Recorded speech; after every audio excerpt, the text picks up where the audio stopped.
Hello friends, स्वागत है आप सभी का हमारे इस यूट्यूब के चैतव्य क्लासेस में। डेली के एमसीक्यू सीरीज़ में आज का आगे का क्लास देखते हैं।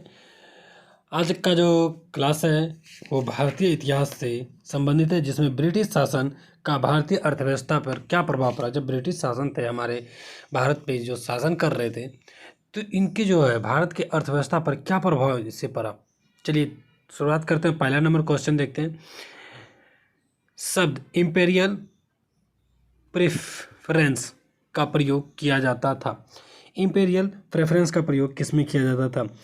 भारत में ब्रिटिश आयातों पर दी गई विशेष रियायतों के लिए, ब्रिटिश नागरिकों द्वारा किए जा रहे प्रजातीय भेदभाव के लिए, ब्रिटिश हित के लिए किए जा रहे भारतीय हित के दमन के लिए, और लास्ट है भारतीय रियासतों के राजाओं द्वारा ब्रिटिश पॉलिटिकल एजेंटों को दी जा रही तरजीह के लिए।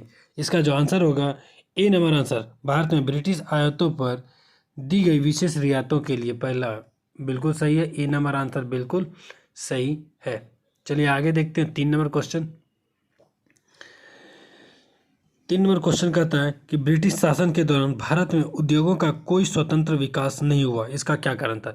जब ब्रिटिश शासन था उसमें भारत में कोई उद्योगों का विकास नहीं हुआ। इसका रीजन क्या दिया था? भारी उद्भवों का अभाव, विदेशी पूंजी की कमी, प्राकृतिक संसाधनों की कमी, और डी कहता है धनिक वर्ग द्वारा भू संपत्ति में निवेश करने की तरजीह दिया जाना। तो इसका जो आंसर होगा डी नंबर आंसर, धनिक वर्ग द्वारा भू संपत्ति में निवेश करने की तरजीह दिया जाना था। ब्रिटिश शासन के दौरान भारत में जो पूरे धनिक वर्ग थे, जिनके पास पैसा था, वे भू संपत्ति में निवेश करने के लिए अपने आप को ज़्यादा वरीयता देते थे। वहीं उद्योग का कोई भी स्वतंत्र नहीं देखने को मिला इसी कारण से। चलिए 4 नंबर क्वेश्चन देखते हैं। इश्तमरारी बंदोबस्त किसने लागू किया था? इश्तमरारी बंदोबस्त किसने लागू किया था? Wellesley, Warren Hastings, Lord Cornwallis, Lord Dufferin. इसे भू व्यवस्था आपको बता दें कि 1793 में ईस्वी में लॉर्ड कॉर्नवालिस द्वारा भारत में भू राजनीतिक व्यवस्था में अस्थायी बंदोबस्त प्रणाली को अपनाया गया। यानी कि इसमें क्या किया कि कर को एक तय कर दिया गया। इसे जो है सूर्यास्त कानून भी कहते थे। यानी कि सूर्य के उगने से शाम में डूब जाने से पहले तक क्या होता है, कर अपना जमा करना होता था। अगर उससे पहले तक जमा नहीं किया जाएगा, जो वहाँ के भू संपत्ति वाले जिसको दिया जाता था इसका, उसे छीन लिया जाता था। इसमें अस्थायी बंदोबस्त प्रणाली प्रारंभ किया गया, जिसमें इस्तमरारी या फिर जागीरदारी या फिर इसका दूसरा नाम देखें तो मालगुजारी आदि नामों से भी जाना गया। यह जो व्यवस्था है बंगाल, बिहार, उड़ीसा, उत्तर प्रदेश, अस्थायी बंदोबस्त व्यवस्था अलग अलग जगहों पर लागू किया गया था, जिसमें बंगाल, बिहार, उड़ीसा, उत्तर प्रदेश, वाराणसी तक के क्षेत्र पर लागू किया गया था। इसके अंतर्गत ब्रिटिश भारत के क्षेत्रफल का लगभग 19% हिस्सा शामिल किया। यानी कि ब्रिटिश भारत जितना था उसमें से 19% हिस्सा को शामिल किया गया था। यानी कि भूमि के हिसाब से परसेंटेज नहीं बता रहा है कि कितना परसेंट कर है, 19%। इस व्यवस्था के अंतर्गत जमींदारों को जो नए वर्ग भूस्वामी को घोषित किया गया था, जिसमें कि भूमि के लगान का 10/11 भाग कंपनी को देना होता था। यानी कि लगान का जो 10/11 भाग है वो कंपनी जितना लगान असूलता था उसका 10/11 भाग कंपनी को और 1/11 भाग खुद रखता था। 1/11 भाग वो खुद अपनी सेवा के लिए रख लेता था। इसका जो आंसर होगा फिलहाल आंसर सी नंबर होगा। चलिए आगे देखते हैं। किसके प्रशासन काल में अस्थायी बंदोबस्त प्रारंभ किया गया था? अस्थायी बंदोबस्त किसके शासनकाल में? Warren Hastings, Lord Cornwallis. Answer क्या हो जाएगा? अभी जस्ट हम लोगों ने देखा लॉर्ड कॉर्नवालिस के समय में, कब? 1793 में। याद रखिएगा अगर इस भी पूछे तो 1793, 1793। चलिए 6 नंबर क्वेश्चन देखते हैं। अस्थायी बंदोबस्त किससे किया गया? अस्थायी बंदोबस्त किससे किया गया था? याद रखिएगा अस्थायी बंदोबस्त 3 प्रकार का बंदोबस्त किया गया था। इसमें जो एक अस्थायी बंदोबस्त है ये जमींदारों से, किसानों से, मजदूरों से, व्यापारियों से। तो अस्थायी बंदोबस्त किसके साथ किया गया था? किसानों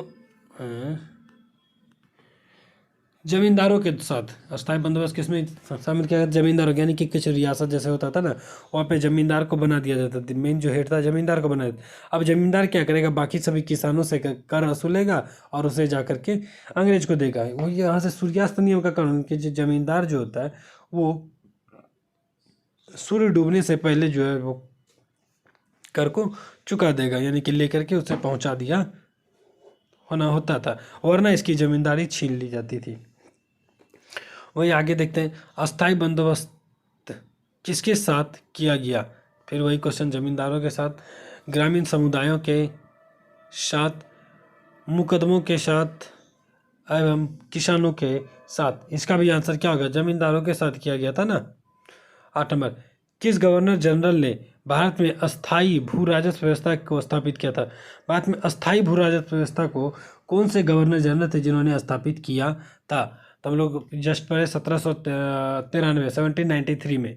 कौन था उसमें? कर्नवालिस थे। कौन था? कर्नवालिस। इसका जी आंसर क्या हो जाएगा? Cornwallis, Lord Cornwallis, Lord Johnson, Clive, Warren Hastings, नहीं होगा, ये होगा। लॉर्ड कर्नवालिस का स्थायी बंदोबस्त लागू किया गया था। देखिए सेम क्वेश्चन जो कि अभी जस्ट बता चुका है। 1787, 89, 90, 93। कब? 1793। आंसर बिल्कुल सही होगा। चलिए आगे 9 नंबर क्वेश्चन पढ़ते हैं, थोड़ा लंबा है। 1793 में लॉर्ड कर्नवालिस की भू व्यवस्था प्रणाली लागू होने के बाद कानूनी विवादों की प्रवृत्ति में बढ़ोतरी देखी गई थी और निम्नलिखित प्रावधानों में से किस एक को सामान्यतया इसके कारक के रूप में जोड़कर देखा जाता है? ए, रैयत की तुलना में जमींदार की स्थिति को अधिक सशक्त बनाना। बी है ईस्ट इंडिया कंपनी को जमींदारों का अधिपत्य बनाना। सी है न्यायिक पद्धति को आर्थिक कार्यकुशल बनाना। डी है ए बी सी कथनों में से कोई भी नहीं। डी नंबर है ए बी सी कथनों में से कोई भी नहीं। इसका जो आंसर होगा क्या होगा? इसका जो आंसर था, इसका आंसर डी नंबर होगा, उपयुक्त में से कोई नहीं। इसमें क्या हुआ था आपको बता दें कि इसमें जमींदारों को 1793 तक के, जब तक कि जमींदार उसका लगान देता रहे, 10/11 भाग देता रहे, इसके तौर पर भूमिदारों को, यानी कि जो पूंजीपति लोग था, जमींदार था, उसे जमीन का मालिक समझा गया। लेकिन जो हकीकत में उसका जमींदारों का भू क्षेत्र निर्धारित नहीं था कि कितना उसको दे दिया गया है। चलिए आगे देखते हैं 10 नंबर क्वेश्चन। चिरस्थायी बंदोबस्त 1793 के अंतर्गत जमींदारों से अपेक्षा की गई थी कि वे खेतीहारों को पट्टा जारी करेंगे और उनके जमींदारों ने पट्टा जारी नहीं किया। इसका कारण क्या था, ये पूछा गया है। ए, जमींदारों के ऊपर किसानों का विश्वास था। बी है जमींदारों के ऊपर कोई सरकारी नियंत्रण नहीं था। सी है यह ब्रिटिश सरकार की जिम्मेदारी थी। और डी है खेतिहरी की दिलचस्पी पट्टा प्राप्त करने की नहीं थी। इसका आंसर होगा बी नंबर, जमींदारों के ऊपर कोई भी सरकारी नियंत्रण नहीं था। जमींदारों के ऊपर कोई भी सरकारी नियंत्रण नहीं रखा गया था कि वो जमींदार भू राजस्व कितना वसूलेंगे। एक व्यवस्था बना के दे दिया गया था, इतना वसूलना है, इसके बाद जो भी होगा वो आप कोई सही से इसका नहीं बनाया गया था, अस्थायी लागू नहीं किया गया था। इस व्यवस्था के अंतर्गत जिन्हें भूस्वामी के रूप में मान्यता प्राप्त था, उसे क्षेत्रों में भू राजस्व की वसूली का लगभग 1/11वां हिस्सा अपने पास रखना होता था। जो जमींदार होता था 1/11 हिस्सा अपने पास रख देता था, बाकी शेष हिस्सा 10/11 जो होता था, 10/11 हिस्सा वही कंपनी को जमा करना होता था। जिसके बाद देखते कि जमींदार काश्तकारों से मनचाहा लगान वसूला करता था और समय से लगान न देने वाले काश्तकारों से जमीन भी वापस छीन ली जाती थी। चलिए 11 नंबर क्वेश्चन देखते हैं। बिहार में परमानेंट सेटलमेंट लागू का कारण था। परमानेंट सेटलमेंट यानी कि स्थायी बंदोबस्त लागू करने क्या कारण था? जमींदारों का जमीन पर अधिकार न रहना, जमींदारों के लिए जमीन पर वंश परंपरागत अधिकारों को स्वेच्छा से हस्तांतरित करने का अधिकार। सी है भू राजस्व निर्णय करना। डी है जमींदारी प्रथा निर्मूलन। इसका जो आंसर होगा सी होगा, भू राजस्व का राजस्व निर्णय करना। चलिए 12 नंबर क्वेश्चन देखते हैं कि 12 नंबर क्वेश्चन क्या कहता है। रिक्त स्थान पूर्ति करने देश में बंगाल और बिहार में भूमि पर किराएदारों के अधिकार को बंगाल के किराएदारी अधिनियम द्वारा दिया गया था। 1885, 1886, 1889, 1900। इसमें जो होता है, इसका जो आंसर आपको देखने को मिलेगा 1885, बिल्कुल सही आंसर होगा। कितना? 1885। इसके बारे में थोड़ा सा जान जाते हैं कि 1885 जो बंगाल में सरकार ने बंगाल एवं बिहार एवं में बंगाल किराएदारी अधिनियम को लागू किया था। बंगाल किराएदारी अधिनियम पर लागू किया था, जिसमें कि भूमि मालिकों, जो जमींदारों होता था, और किराएदारों के अधिकारों को पूरी तरीके से परिभाषित किया गया था। 14 नंबर, निम्नलिखित में से कौन ब्रिटिश शासन के दौरान भारत में रैयतवारी बंदोबस्त के प्रारंभ के लिए जानने से संबंधित था या थे? Lord Cornwallis, Alexander Read, Thomas Munro. इनमें से कौन था? चलिए ऑप्शन कोड दिया गया केवल एक और 3, सी 2 3 और डी 2 3 1 2 3। इसका जो आंसर होगा 2 और 3, बिल्कुल सही होगा। कौन सा? 2 और 3। 2 नंबर में क्या? अलेक्जेंडर रीड और टॉमस मुनरो, इसलिए सी नंबर आंसर बिल्कुल सही है। इसके अंतर्गत देखते हैं 1792 में तमिलनाडु के बरामहल अलेक्जेंडर रीड जो थे, इन्होंने मद्रास में प्रेसिडेंसी में सर्वप्रथम 1792 में तमिलनाडु के बारामहल क्षेत्र में रैयतवारी व्यवस्था लागू की थी। याद रखिएगा, सबसे पहले रैयतवारी व्यवस्था कहाँ लागू किया गया था? तमिलनाडु के बारामहल के क्षेत्र में। वहीं टॉमस मुनरो द्वारा 1809 में कुछ क्षेत्रों पर इसको लागू किया और 1820 में मद्रास का जो गवर्नर बनने पर उसने इसे मद्रास में लागू किया। किसने? टॉमस मुनरो ने। फिर इसमें जो लगान का कितना प्रतिशत क्षेत्र था? 51% क्षेत्र, जिसमें बम्बई, मद्रास के कुछ हिस्से और पूर्वी बंगाल, असम, कुर्ग में शामिल किया गया था। वहीं 1836 के बाद विनगेट और गोल्डस्मिथ द्वारा इस व्यवस्था में सुधार भी किया गया था। चलिए आगे बढ़ते।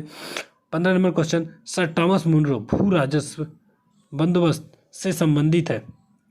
सर टॉमस मुनरो कौन से संबंधित है? अस्थाई, महलवारी, रैयतवारी, उपयुक्त में से कोई नहीं। टॉमस मुनरो रैयतवारी व्यवस्था से संबंधित है। कौन से? रैयतवारी व्यवस्था से संबंधित है। आपको पता होगा कि रैयतवारी व्यवस्था कब चालू किया गया था? टॉमस मुनरो 1809 में। आपको इन्होंने अभी जस्ट बताया कि 1809 में, 1820 ईस्वी में मद्रास में, लगभग समझ लीजिए 1820 के आसपास ये रैयतवारी व्यवस्था लगभग पूरे क्षेत्रों में लागू कर दिया गया था। हालांकि अगर पहले पूछे तो अगर ऑप्शन में दिया रहे तो इसका जो आंसर होगा अलेक्जेंडर रीड होगा, क्योंकि उन्होंने 1792 में तमिलनाडु में लागू किया था। पूरे भारत में कहाँ लागू किया था? एक जगह। चलिए, ब्रिटिश व्यवस्था में रैयतवारी भू राजस्व संग्रह प्रचलित था किसके लिए?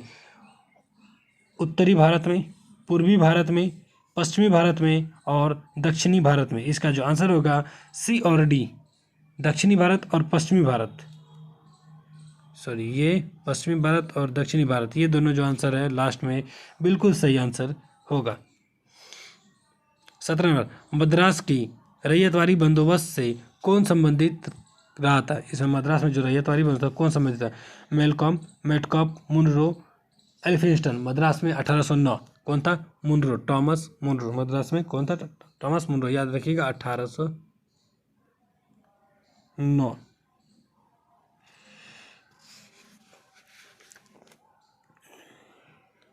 और पूरे मद्रास में जब लागू किया गया था कब? 1820 में। पूरे मद्रास में कब लागू किया था? जब 1820 में, जब ये गवर्नर बनते हैं तो पूरे मद्रास में लागू कर देते हैं। रैयतवारी प्रथा प्रारंभ की थी। रैयतवारी प्रथा को सबसे पहले प्रारंभ कौन किया था? Thomas Munro, Martin Bird, Cornwallis, Lord Dalhousie. यहाँ पे अलेक्जेंडर रीड ऑप्शन में नहीं दिया गया, इसलिए आंसर क्या हो जाएगा? टॉमस मुनरो आंसर हो जाएगा। अंग्रेजों ने रैयतवारी बंदोबस्त कहाँ लागू किया था? Bengal presidency, Madras presidency, Bombay presidency, Madras और Bombay presidency. D number answer इसका बिल्कुल सही होगा। मद्रास और बम्बई प्रेसिडेंसी में लागू किया गया था। 20 नंबर, अंग्रेजों ने रैयतवारी व्यवस्था सर्वप्रथम आरंभ की थी। कहाँ पे सर्वप्रथम रैयतवारी व्यवस्था आरंभ किया गया था? बंगाल प्रेसिडेंसी, आगरा प्रेसिडेंसी, बम्बई और मद्रास। 20 का आंसर क्या हो जाएगा? मद्रास प्रेसिडेंसी में सबसे पहले रैयतवारी व्यवस्था को अंग्रेजों द्वारा लागू किया गया था। 21 नंबर क्वेश्चन है, पंजाब भूमि हस्तांतरण अधिनियम कब पारित किया गया था? पंजाब भूमि हस्तांतरण, एक बंगाल भूमि हस्तांतरण 1885, बंगाल का क्या किराएदारी अधिनियम है, ये पंजाब भूमि हस्तांतरण। तो पंजाब भूमि हस्तांतरण कब लागू किया गया था? 1900। कब? 1900 में। इसमें क्या गया था? पंजाब में भूमि हस्तांतरण अधिनियम 1900 में पारित पूरी तरीके से कर दिया गया था, जिसके अंतर्गत देखते हैं कृषकों की भूमि का गैर कृषकों के पास हस्तांतरण होना समाप्त कर हो गया। यानी कि जो कृषक था उसका जो भूमि है, जो गैर कृषि लोगों को हस्तांतरण नहीं किया जाता था। उम्मीद है अब तक आप लोगों को समझ में आ रहा होगा। और आगे चलिए कुछ क्वेश्चन और बचा, उसे भी देख लेते हैं जल्दी जल्दी से। 22 नंबर क्वेश्चन, असम में सर्वप्रथम चाय कंपनी की स्थापना कब हुई थी? असम में सबसे पहले चाय कंपनी की स्थापना कब हुई थी? 1835, 1837, 1839, 1841। असम में सबसे पहले चाय कंपनी की स्थापना 1839 में हो गई थी। इसमें लगभग 5 लाख रुपये पूंजी के साथ इंग्लैंड में स्थापित की गई थी। यह कंपनी सबसे पहले 5 लाख रुपये की पूंजी के साथ इंग्लैंड में स्थापित की गई थी तथा नजीरा असम में इस कंपनी का मुख्यालय था। वहीं द असम कंपनी भारत की सबसे पुरानी व्यवस्था चाय कंपनी है, जो वर्तमान में भी कार्यरत है। तो कब? 1839 में। जो अभी तक सबसे पुरानी कौन सी है? द असम कंपनी, अभी भी ये चाय का निर्माण कर रही है। चलिए 23 नंबर क्वेश्चन देखते हैं। निम्नलिखित में से किसने निकास के सिद्धांत का प्रतिपादन किया था? धन दोहन, इसको समझ जनरली जानते हैं। धन दोहन के सिद्धांत का प्रतिपादन कौन किया? किन्होंने कहा था कि यहाँ से धन जा रहा है? दादा भाई नौरोजी, गोपाल कृष्ण गोखले। सीधा आप लोग को पता होगा कि इसमें किसे कहा जाता था? दादा भाई नौरोजी ने धन दोहन के सिद्धांत का प्रतिपादन किया था।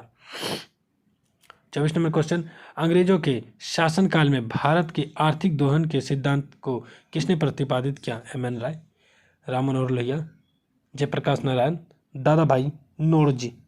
इसका जो आंसर होगा दादा भाई नौरोजी सही आंसर होगा। 25 नंबर, निम्नलिखित में से कौन दादा भाई नौरोजी के उत्सारण सिद्धांत ड्रेन थ्योरी में विश्वास नहीं करता था? इसमें कौन जो थे दादा भाई के ड्रेन थ्योरी में विश्वास नहीं करते थे? Bal Gangadhar Tilak, R C. Dutt, M G. Ranade, Sir Syed Ahmad Khan. Sir Syed Ahmad Khan British शासन के प्रति पूरी तरीके से ये वफादार मुस्लिम समाज का विकास में और वे भारत में आंग्ल सत्ता के बने रहने में ही संभव मानते थे। यही थे जो कि दादा भाई नौरोजी के ड्रेन थ्योरी में विश्वास नहीं करते थे। D number answer. Poverty and the un British rule of India नामक पुस्तक किसने लिखी? इस पुस्तक के बारे में तो बहुत ही फेमस पुस्तक है, जिसमें कि भारत से धन दोहन के सिद्धांत के बारे में पूरी बात इसमें कहा गया है। Poverty and British rule in India, Amar Sen. ये पुस्तक किनके द्वारा लिखा गया? ये पुस्तक आपको पता होगा दादा भाई नौरोजी द्वारा लिखा गया था।